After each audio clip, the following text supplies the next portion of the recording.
Muy buenos días. El día de hoy les presentaré una pequeña explicación sobre el retículo endoplasmático, su estructura, sus funciones, sus características y pues en sí pues cuál es su papel dentro de la célula. Bueno, iniciando, me presento, soy Estefía Minellora Rivera, estudio la licenciatura de Químico Farmacéutico Biólogo en la Universidad de Guanajuato. Y bueno, ahora sí, comencemos. Bueno, pues, ¿qué es principalmente el retículo endoplasmático? Pues en el citoplasma existen perfiles membranosos que normalmente son tridimensionales que corresponden a diversas cisternas o túbulos y vesículas. Estos estos sistemas o perfiles membranosos corresponden al retículo endoplasmático. Este se clasifica en rugoso y liso. ¿Qué diferencia hay entre el rugoso y el liso?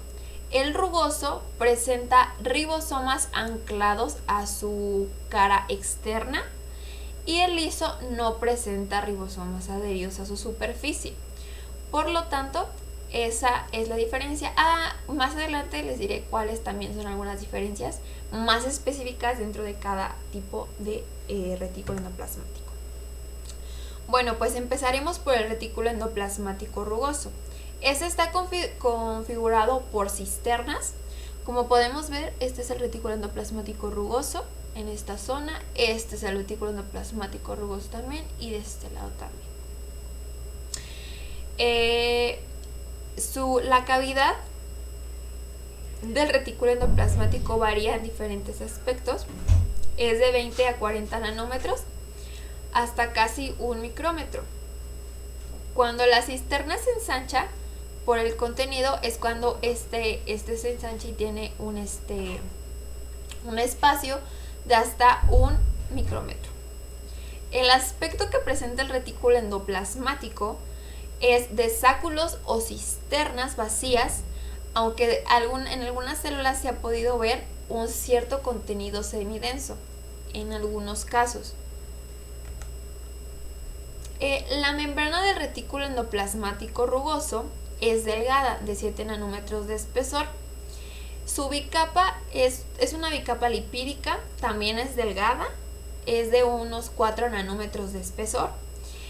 Las cadenas de fosfolípidos que contiene el retículo endoplasmático son menos largas y menos alteradas. Además, carecen de esfingomelina y existe menos colesterol dentro de estas membranas. La composición de estas membranas son de 30% lípidos y 70% proteínas. Por lo tanto, podemos concluir que en sí la mayor composición que tiene o lo que predomina en su composición son las proteínas en vez de los lípidos.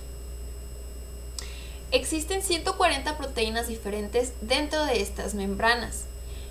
¿Cuáles son las funciones de estas proteínas? Bueno, pues unas implican en la fijación de la subunidad mayor de las ribosomas. Anteriormente hay un video de una explicación sobre los ribosomas y ahí se explica específicamente cuáles son estas proteínas y cómo ayudan a fijarse a esta membrana. También el reconocimiento de péptido señal, como lo habíamos visto en ribosomas, pues hay unas proteínas que tienen péptido señal específicos para unirse a ciertas membranas y pues estas son las que ayudan a unirse. De translocación. Esta se refiere a la liberación del ribosoma a la superficie de los orgánulos o la introducción de la proteína inmadura a su interior. También hay proteínas implicadas a la glucosilación y procesado de las proteínas. Otras proteínas son reductasa de NADH, nucleótido difosfatasa y citocromos B5 y P450. ¿Cuál es la función principal de este retículo endoplasmático rugoso? Su principal misión es el almacenamiento de las proteínas sintetizadas por sus ribosomas para la glucosilación y empaquetamiento y transferirlas finalmente a otro orgánulo membranoso para ser secretadas al exterior. Estas proteínas sintetizadas por los ribosomas libres, como ya habíamos visto en ribosomas anteriormente, no glucosilan no son empaquetadas y no permanecen en el alioplasma.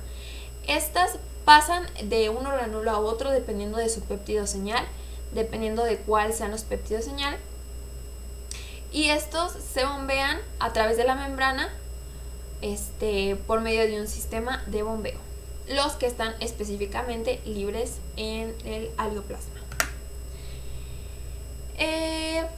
Las grupoproteínas sintetizadas por ribosomas libres. Como ya hemos visto, hay ribosomas en el alioplasma o citoplasma. Estos también sintetizan proteínas. Existen diversas proteínas que sintetizan. Unas de ellas pueden ser pansulfato. Están localizados en el nucleoplasma. Es un polisacárido lineal que se encuentra en todos los tejidos animales. Proteoglucanos son residuos de manosa unidos a oxígeno. Se encuentra en el alioplasma de neuronas cerebrales. También puede haber residuos de manosa unidos a oxígeno. Se encuentran en proteínas del alioplasma y sirven de sustratos para la glucosilación. También existen residuos de manosa unidos a hidroxilos de tirosina que durante la glucogénesis.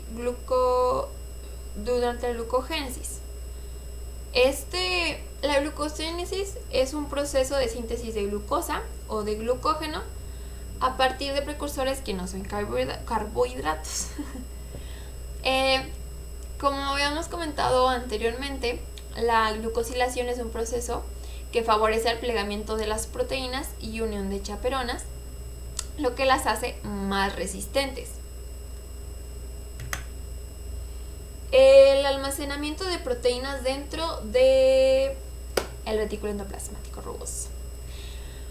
Bueno, la unión de los ribosomas a este retículo rugoso y la penetración de las proteínas se comporta en una cierta cantidad de pasos, en una cierta cantidad de procesos.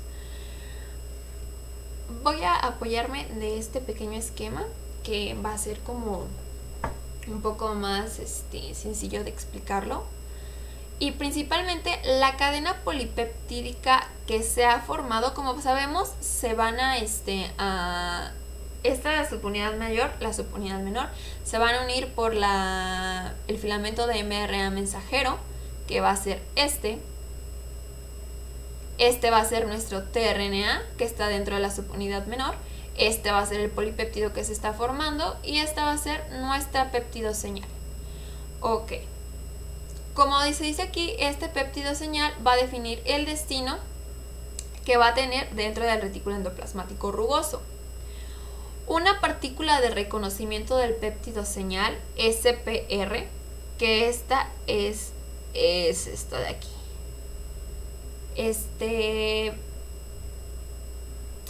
Va a permitir que el lugar A del ribosoma se vaya a unir, o sea, en las eucariotas el SPR se halla en el alioplasma, se une por un extremo al lugar A del ribosoma, o sea, como sabemos, el ribosoma tiene 3 cavidades que son A, P y E, y A es la inicial, por lo tanto, la A se va a posicionar sobre esta parte y sobre ella se va a deslizar el polipéptido sintetizado. Como podemos ver, esta es la partícula de reconocimiento del péptido señal, es esta de aquí, y esta va a interaccionar con con la partícula receptora del SPR para que el polipéptido se pueda ir deslizando a medida de que emerge el ribosoma. Esta unión del ribosoma causa una interrupción temporal de la síntesis proteica, o sea, dentro de este proceso se va a causar una pequeña interrupción de este proceso para lograr que se ancle.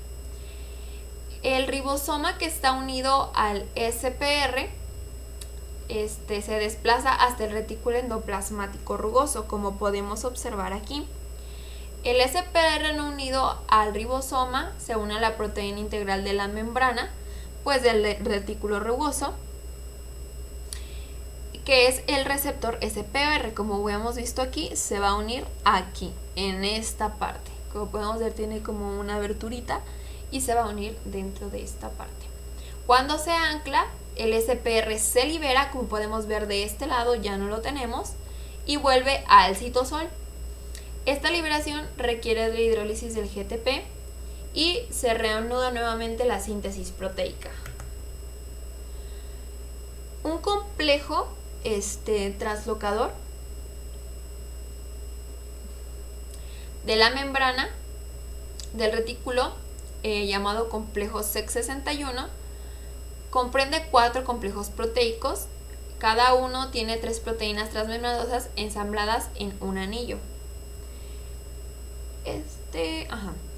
Este complejo actúa como un poro acuoso. Como podemos ver, este va a ser el poro acuoso.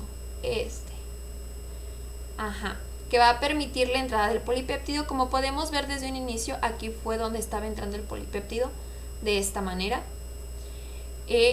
Va a permitir que tenga el contacto y el paso hacia el retículo endoplasmático rugoso mientras se va sintetizando. La transferencia va a requerir de ATP. El complejo está inactivo si no hay síntesis proteica. Cuando el péptido señal se une al SEC61, la proteína translocadora se activa y se abre el poro. O sea, consiste, cuando no hay síntesis proteica no se va a poder abrir. Cuando existe la síntesis proteica, el péptido señal SEC61 la va a activar y este poro se va a abrir automáticamente. El péptido señal va a estar anclado en la membrana hasta que la síntesis proteica se finalice. Entonces el poro se va a abrir lateralmente para liberar el péptido señal. Como se puede observar, se va a abrir lateralmente y se va a liberar. En la bicapa lipídica. Entonces, raras veces algunas proteínas no comienzan a transferirse hasta que no ha terminado su síntesis. Existen algunos casos en los que las proteínas se van a transferir cuando su síntesis sigue en proceso. Es a lo que se refiere, o sea, que puede seguir, pero mientras sigue se puede liberar. Eso es lo extraño, pero se puede hacer. Entonces, esto sería la liberación del polipéptido ya dentro del retículo endoplasmático rugoso. La glucosilación, como lo habíamos visto anteriormente, pues es un proceso que pues la mayoría de proteínas agregadas por las células contienen glúcidos. Cuando las cadenas son cortas y sencillas, estas proteínas se denominan glucoproteínas, que pues una glucoproteína es una proteína unida o no a varios glúcidos. Los glúcidos son carbohidratos, entonces son oligosacáridos y pues son azúcares. El que los oligosacáridos estén presentes hace que las proteínas sean más resistentes a la digestión por proteasas. Si se acuerdan, anteriormente en la de ribosomas habíamos visto que el almacenamiento de tantas proteínas, y en este caso que sean resistentes a la digestión, pues puede causar a veces algunos problemas, pero en este caso existen diferencias. Por ejemplo, enzimas digestivas, hormonas, proteínas del plasma, anticuerpos, secreciones recubren a las células como el moco de las células calciformes. Proteoglucanos muy abundantes en la matriz extracelular.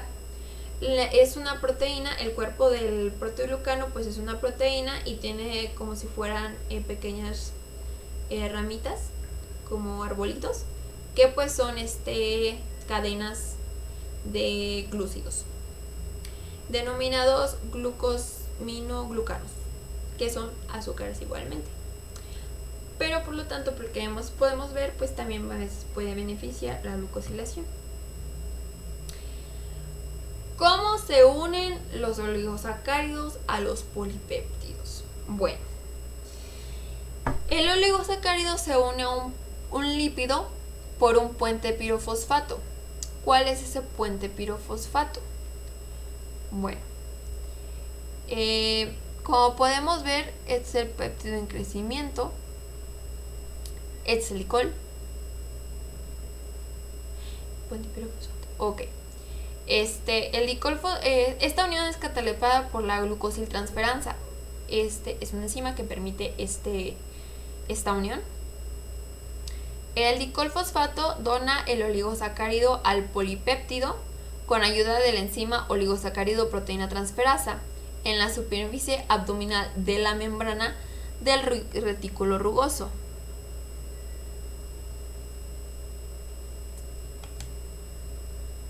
En el retículo endoplasmático rugoso se transfieren las proteínas sintetizadas, un tipo único de oligosacárido que está compuesto por 14 azúcares, 2 moléculas de N-acetilglucosamina, 9 moléculas de manosa y 3 de glucosa. Este oligosacárido está unido a la cadena lateral en el lado amino de los residuos de asparagina, que se encuentra en las secuencias ASN-XR o ASN-XTHR. El X significa que puede ser cualquier aminoácido diferente a la prolina. Entonces, como podemos ver aquí, esta es la asparagina, y así es como se va uniendo. Luego de esto, los oligosacáridos se dominan oligosacáridos unidos a nitrógeno o oligosacáridos.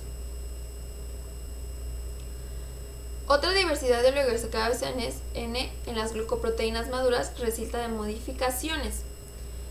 La mayoría de las modificaciones ocurren en las proteínas que han pasado por el complejo de Golgi. Como ya sabemos, el complejo de Golgi puede causar diferentes modificaciones a ciertas proteínas, haciendo cambiar su estructura y otras características.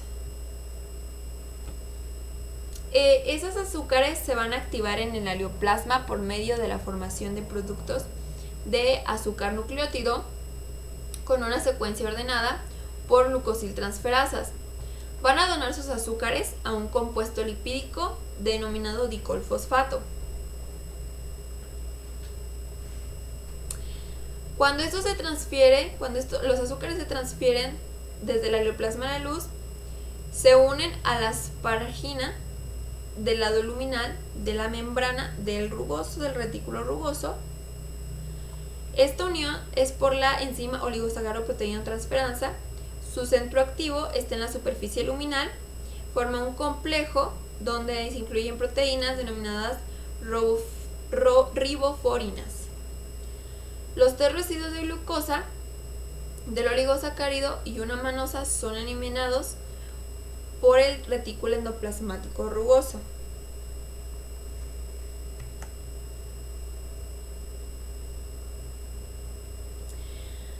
En la luz del retículo endoplasmático rugoso, algunas proteínas se unen a un oligosacárido unido a 2 moléculas de colinafosfato.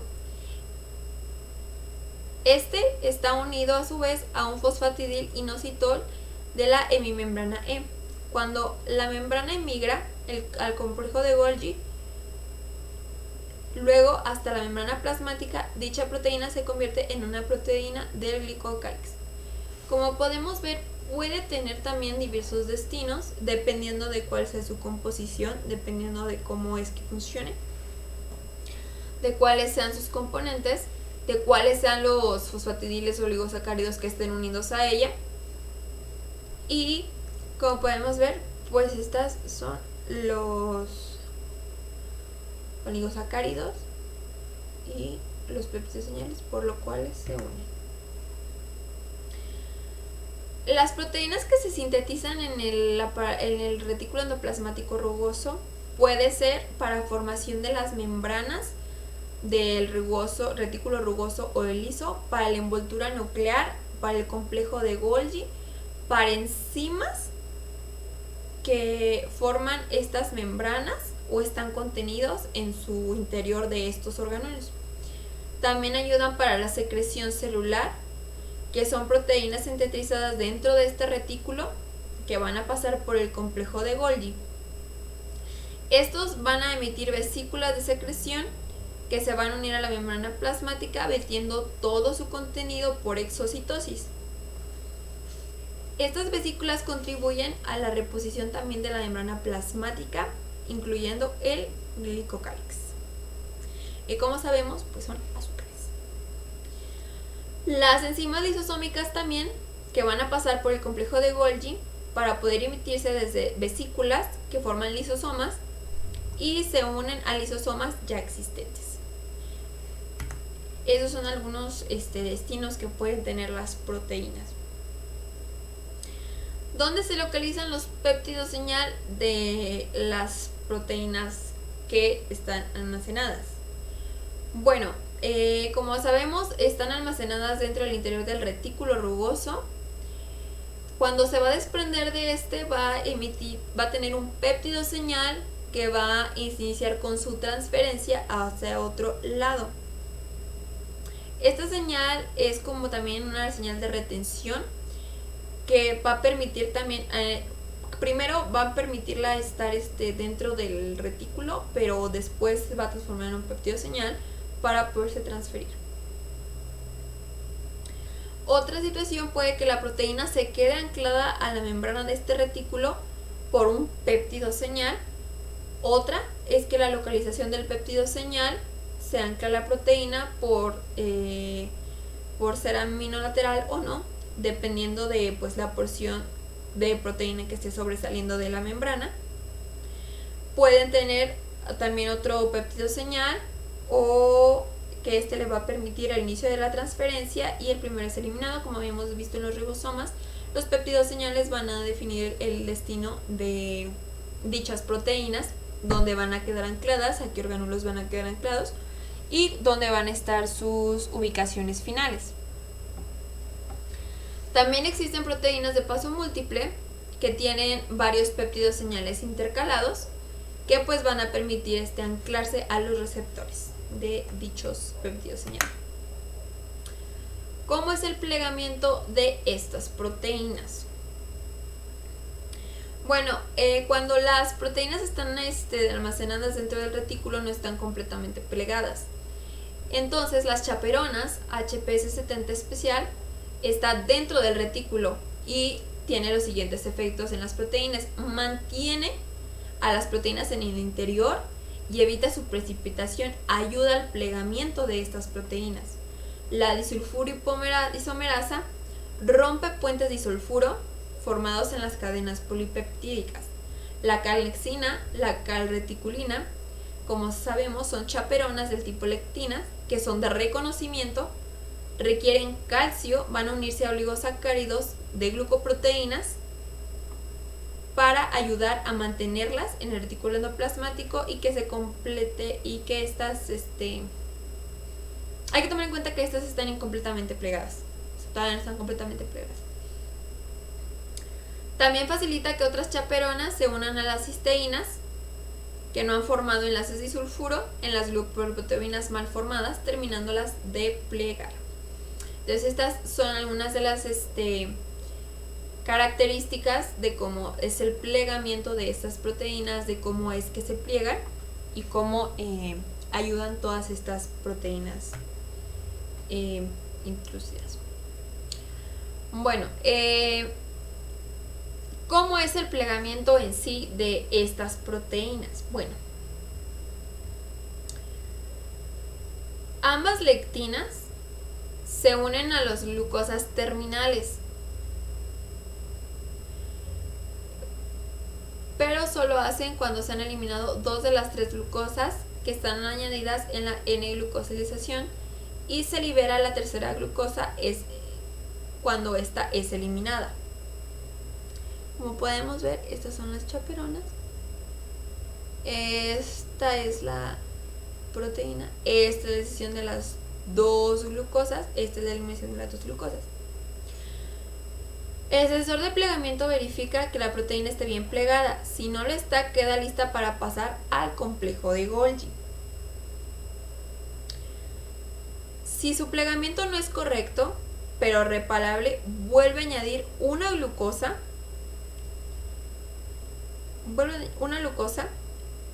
para que intervenga la calnexina calreticulina para terminar el plegamiento. Como vimos anteriormente, estas ayudan en el plegamiento de las proteínas. Pero en caso de que este proceso no sea, que no se pueda reparar, que no sea reversible, pierde sus 9 manosas que tenía adheridas y por medio de una ligasa de ubiquitina que está en la membrana plasmática se transfiere a proteosomas del citosol. Como habíamos visto anteriormente, los proteosomas ayudan a la destrucción de los enlaces del péptido, de los polipéptidos, y destruye la proteína completamente.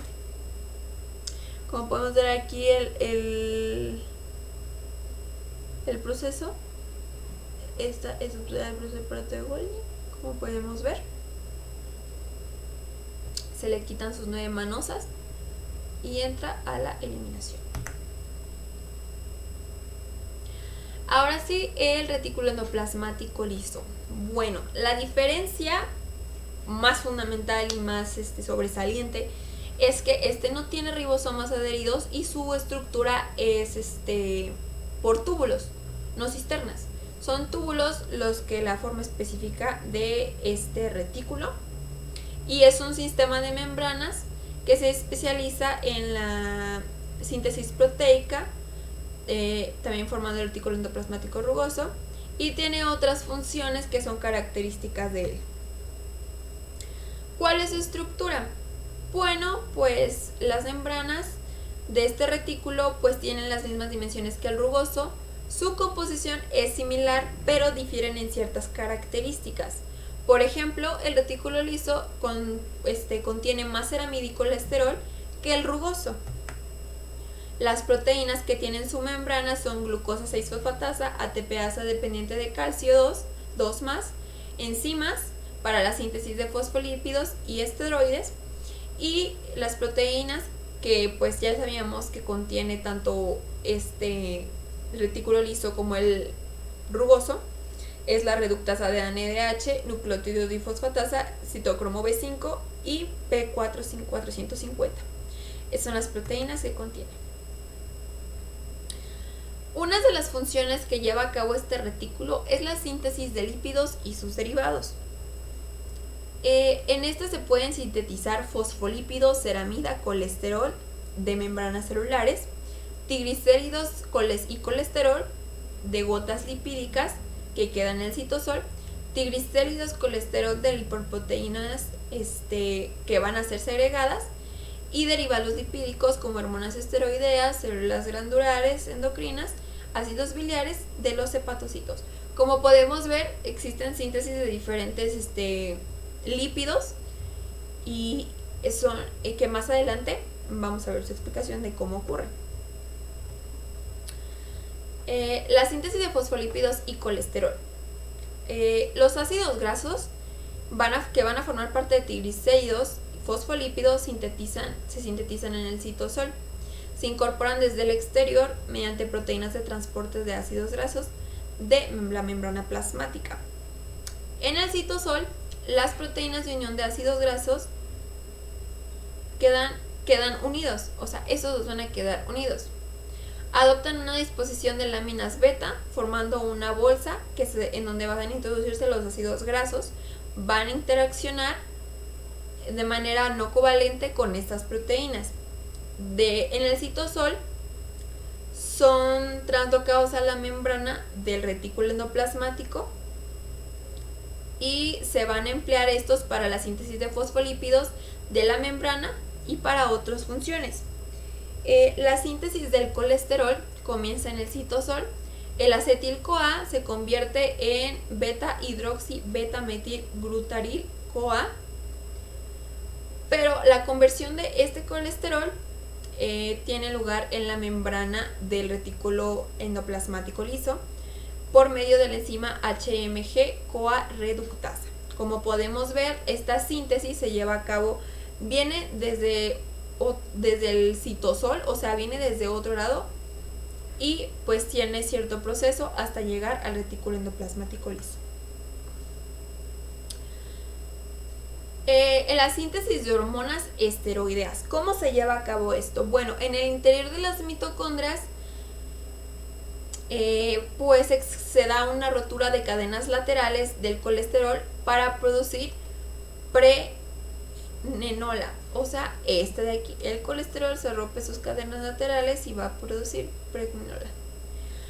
Las mitocondrias por eso están muy relacionadas con el retículo liso, porque en las células productoras de hormonas esteroideas es una característica que se puede decir que tienen en común ellos dos, porque pues presentan esta síntesis. La pregnola se va a partir por medio de enzimas que contiene el retículo liso y van a formar testosterona, estradiol, corticosterona y desoxicortisol. Aquí está también estrona. Como podemos ver, estas son diversas enzimas que van a romper la pregnenola y van a producir estas diferentes moléculas. La aceticosterona y el desoxicosterol pueden penetrar en la mitocondria y convertirse en aldosterona y cortisol. Esa es otra como característica. Después de haber pasado por este proceso en el retículo liso, pueden entrar a la mitocondria y pasar por este proceso de transformación para aldosterona y cortisol. Un punto importante es que la secreción esteroidea es difundida por el citoplasma por medio de proteínas FAP. Estas atraviesan la membrana plasmática por transportadores ABC, liberándose a los capilares sanguíneos. Este es el medio por el cual es la secreción esteroidea. La síntesis de gotitas lipídicas. Pues estas son gotas que contienen triglicéridos, esteres de colesterol y están rodeados por una monocapa de fosfolípidos. En estas se incluyen proteínas, que varias son enzimas y pueden variar dependiendo de la célula que se esté hablando. Se agrupan con el término perilipidas. Estas son, vamos a identificar, los fosfolípidos son estos que están aquí como monitos, que son estos de aquí, estos de aquí. El colesterol es esta bolita de aquí. Triglicéridos son todos esos que están aquí dentro. Esteres de colesterol son los que están aquí dentro. Haploproteínas, estos. Y perilipinas son estos. Estas gotitas se desprenden de la membrana del retículo liso, arrastrando la hemimembrana P que está rodeando los lípidos. Las gotas lipídicas crecen quizá por fusión entre sí mismas. O sea, ¿qué quiere decir esto? Que se pueden estar uniendo y se pueden estar fusionando y creando así las gotas lipídicas con más aumento, de más tamaño.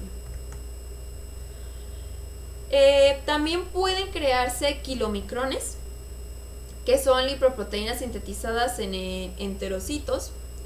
Son como gotitas lipídicas, pero en este caso la hemimembrana que los limita posee colesterol y proteínas específicas que son apolipoproteínas.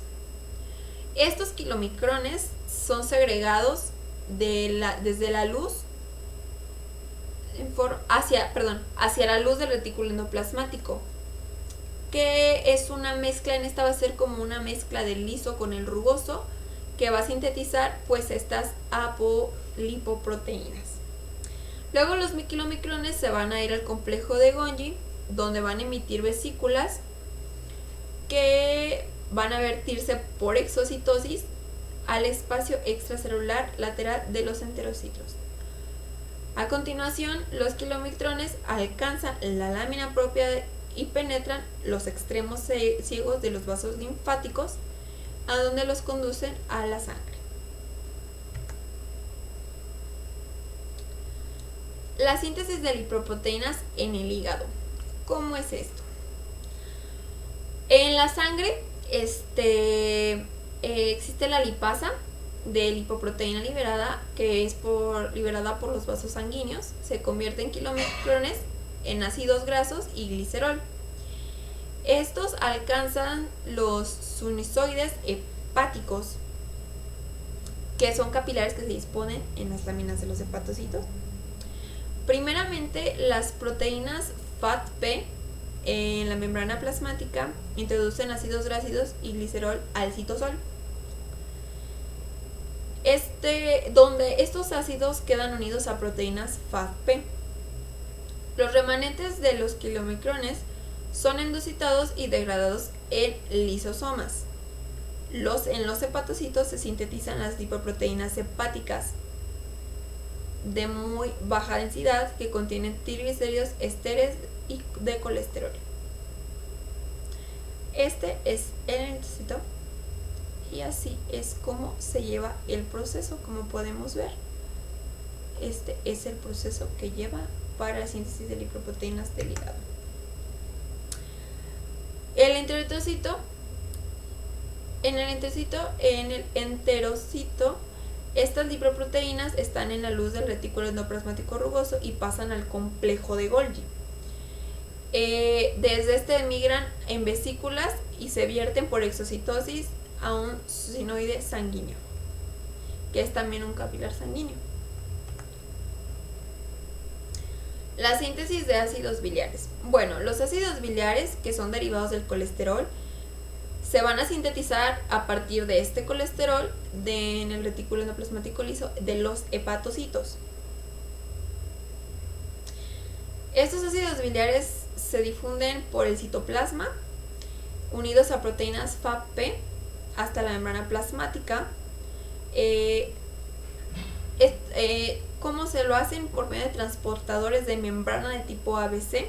Estos los van a vertir a los canículos biliares y no al espacio sinusoidal. Como se puede ver, este es el proceso de los ácidos biliares. Ok, canículos, estos son los canículos biliares, como se puede observar. También ayudan a la detoxificación.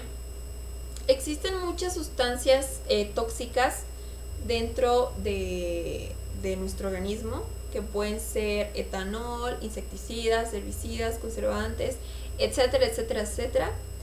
Y también dentro de nuestro cuerpo se producen productos tóxicos liposolubles por el metabolismo. Estos se degradan en el retículo liso, principalmente en el hígado, en el intestino, riñones, piel y pulmones. Estas sustancias tóxicas se van a inactivar en la membrana del retículo liso por enzimas que transfieren oxígeno.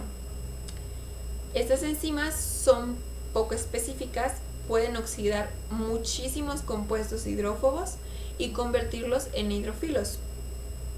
Entonces, esto permite que sean fáciles de excretar, fáciles de sacar. La reacción enzimática de detoxificación es realizada por el sistema citocromo P450.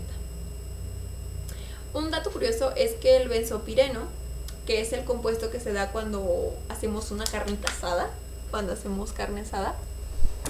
se desprende y se convierte en un agente cancerígeno por la acción de estas enzimas detoxificantes. Entonces puede tener un cierto riesgo, se podría decir, pero esta en sí es la función en cuanto a la detoxificación. También ayuda a la regulación del nivel del calcio. Y como sabemos, el calcio pues tiene una función de mensajero intracelular que amplía las respuestas celulares, como la secreción, proliferación celular y la contracción muscular. Este se va a almacenar en el retículo liso, unido por la proteína calcecuestrina. Esta posee una poca afinidad por el calcio 2+, pero tiene una gran capacidad para retenerlo. Existe un receptor en la membrana plasmática que está unido a proteínas G, activa la fosfolipasa C, va a actuar sobre el fosfatidilinositol de la membrana interna y produce dos mensajeros, el diacilglicerol, que permanece en la membrana plasmática, y el inositol trifosfato. ¿De qué nos ayuda esta pequeña explicación o como descripción de todo esto. Bueno, pues el IP3 activa los canales de calcio en las membranas del retículo liso para que los iones de calcio pasen al citosol. Terminando este proceso, se vuelve a almacenar el calcio en el retículo liso. O sea, sirve como un activador para que el calcio pueda salir.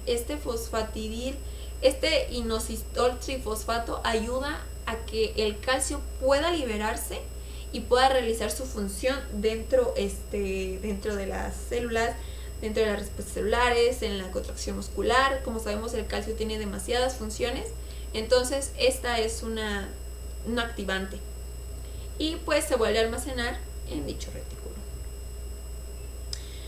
El retículo endoplasmático liso lleva a cabo la glucogenosis. ¿En qué consiste? En la degradación del glucógeno. También su síntesis a partir de glucosa se suele ubicar en el citoplasma fundamentalmente. La función, algunas personas, autores, piensan que la función de este retículo es la degradación del glucógeno, porque suele abundar en su proximidad y sus membranas contienen la enzima glucosa 6-fosfatasa que está implicada en la agresión del glucógeno. O sea que puede decirse que sí es un factor importante dentro de este proceso de glucogenólisis, porque pues contiene una de las enzimas implicadas dentro de este proceso para poder degradarlo.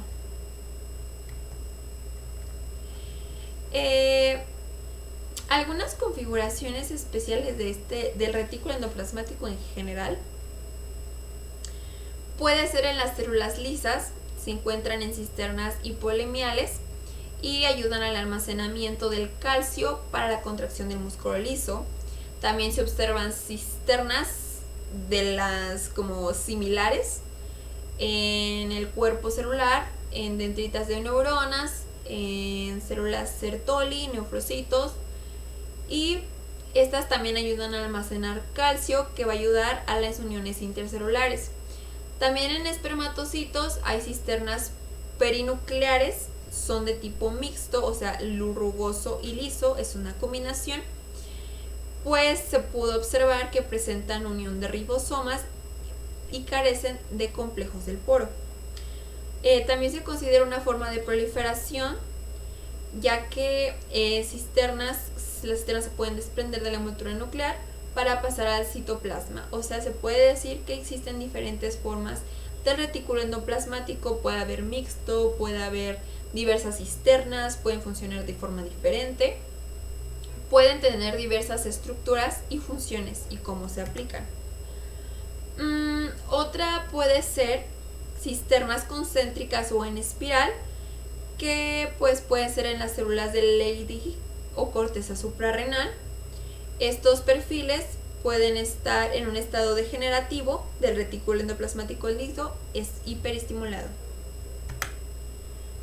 En la célula vegetal puede haber liso rugoso mixto,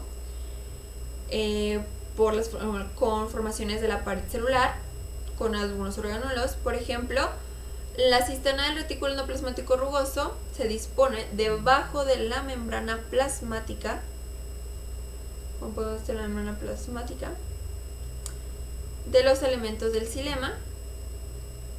El xilema es el tejido que va a ayudar a transportar todos los nutrientes del agua, minerales, de la raíz hasta las hojas. Y bueno, mientras este xilema está en formación en determinadas horas de la pared celular, para evitar el depósito de la pared secundaria lignificada en estas zonas. Entonces, como podemos ver, este es el retículo endoplasmático rugoso, esta es la pared secundaria, y pues como podemos ver, ayuda a evitar este depósito de esta pared secundaria. Otra puede ser una cisterna del retículo endoplasmático que es rugoso, que está en el citoplasma liso, en la pared celular. Se sitúa donde se deposita la calosa de los elementos de los túbulos cribosos, como en las células acompañantes, por lo que estas cisternas parecen contribuir a dicho depósito. O sea que pueden decir que estas cisternas ayudan a que estos, como estos sean un medio de depósito para poder incluirlos dentro de esta célula. Ambos tipos celulares y en los conductos resiníferos,